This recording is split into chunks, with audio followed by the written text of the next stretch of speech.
අපේ සිතේ හැටි මිනිසා යනු මූලික වශයෙන් කොටස් දෙකක එකතුවක්. එකක් තමයි අපේ ශරීරය, අනෙක අපේ සිත. බාහිරව පිටතට පෙනෙන ශරීරය ගැන තරම් පහසුවෙන් අපේ සිත ගැන අපට කතා කරන්නට බෑ. සිත, මනස, විඥානය යන මේ කොයි වචනයකින් වුවත් හඳුන්වන්නේ මේ අද්භූත දෙයයි. සිත කියන්නේ මෙන්න මෙයයි එක එල්ලේ කෙලින්ම පෙන්නුම් කළ හැකි දෙයක් නොවේ. අපගේ ශරීරයේ කොතනක සිත පිහිටා තිබේදැයි ඇසීම ගිනි පෙට්ටියේ කොතනක ගින්න පිහිටා තිබෙනවාදැයි ඇසීම හා සමානයි. අවශ්‍ය හේතු ප්‍රත්‍ය ඇති වුනහම ගිනි පෙට්ටියෙන් ගින්න උපදිනවා. සිත එසේ නැත්නම් මනස එවැනි දෙයක්. සංකීර්ණ හේතු ප්‍රත්‍ය සමූහයක් එක්කාසු වීමේ ප්‍රතිඵලයක් හැටියටයි මනස කියන දෙය ඇතිවන්නේ. මෙතනදී අපට ප්‍රශ්නයක් ඇති වෙන්න පුළුවන්. සිත දෙයක්ද කියා? දේවල් කියන ඒවා භෞතිකයි. ඒවා දකින්න පුළුවන්. අතගා බලන්න පුළුවන්. දිග පළල උස බර වශයෙන් ඒවා කිරුම් මිනුම් වලට භාජනය කරන්න පුළුවන්. නමුත් සිත සම්බන්ධයෙන් එවැනි දෙයක් කළ හැකිද යන්න ඇත්තරම ප්‍රශ්නයක්. සිත කියා යමක් තිබෙන බව අපට පැහැදිලි. ඒත් එය වෙනත් දේවල් වගේ ඇහැට පෙනෙන දෙයක් නොවේ. අතට හසු වන දෙයකුත් නොවේ. එහි දිග පළල බරමනලා කියලා පෙන්නුම් කරන්නත් බෑ. මෙයින් පෙනෙන්නේ සිත කියන්නේ මහ පුදුමාකාර අපූර්ව වස්තුවක් බවයි. ඒ නිසා සිත ගැන ටිකක් සොයා බැලිය යුතු වෙනවා. බුදුදහමෙහි සිත යන්නට සමාන පද වශයෙන් විඥාන, චිත්ත, මනෝ ආදී වචනද යෙදී තිබෙනවා. පොදුවේ මින් අදහස් කර තිබෙන්නේ ශරීරයට පරිබාහිරව අප තුළ දකින්නට ලැබෙන මනෝමය ශක්තියයි.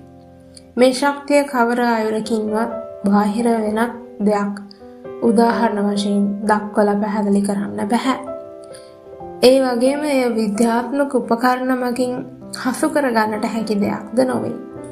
විඥානය නැත්නම් සිත මගින් බාහිර ලෝකයේ පිළිබඳ දැනුම අපට ලබාගත හැකි වුවත් බාහිර ලෝකයේ තිබෙන දේවල් මාර්ගයෙන් විඥානය නැත්නම් සිත තේරුම් ගැනීමට පිළිවන් කමක් නැහැ.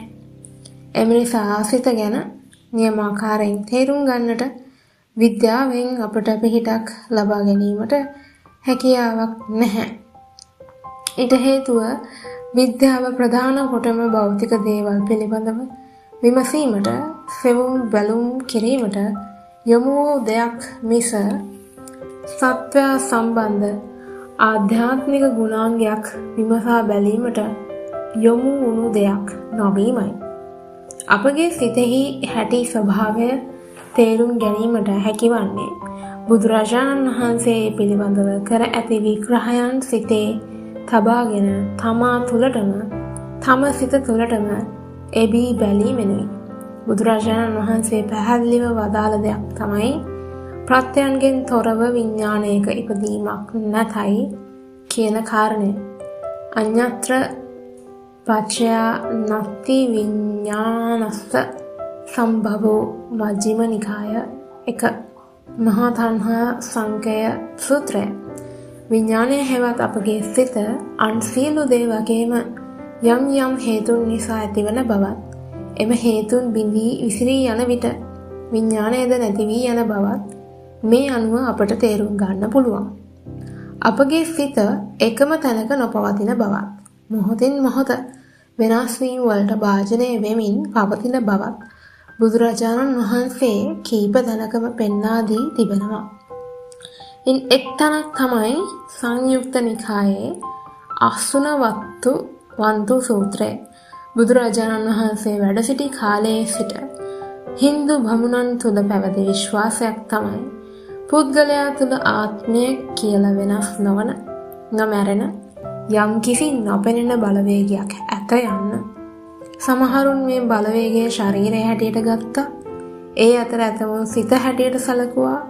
බුදුරජාණන් වහන්සේ අසුත වන්තු සූත්‍රයේහි දේශනා කරනවා ආත්මය වෙනස් නොවන දෙයක් නම් එය සිත හැටියට ගැනීමට වඩා ශරීරය හැටියට ගැනීම සුදුසු බව. සතර මහා භූතයන්ගෙන් හටගත් මේ සිරුර ඉක්මනින් වෙනස් වන බවක්, නැති වී යන බවක් පෙනෙන්නේ නැහැ. මේ සිරුර අවුරුදු ගණනක් එක විදිහට පවතිනවා. අවුරුදු 2-3කට කලින් දැක්ක කෙනෙකු දැන් දැක්කත් හඳුනා ගන්න එච්චර අමාරු වන්නේ නැහැ. නමුත් හිතේ ස්වභාවය මේට වඩා වෙනස්. බුදුරජාණන් වහන්සේ පෙන්වා දෙන්නේ එය මොහොතක් පාසා වෙනස් වෙන බවයි.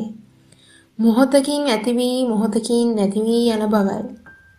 මහණෙනි, යමක් මේ සිතය, මනසය, විඥාණය යයි කියනු ලැබේද, ඒ සිත රයද දහවල්ද අනෙකක්ම උපදී, අනෙකක්ම නිරුද්ධ වේ.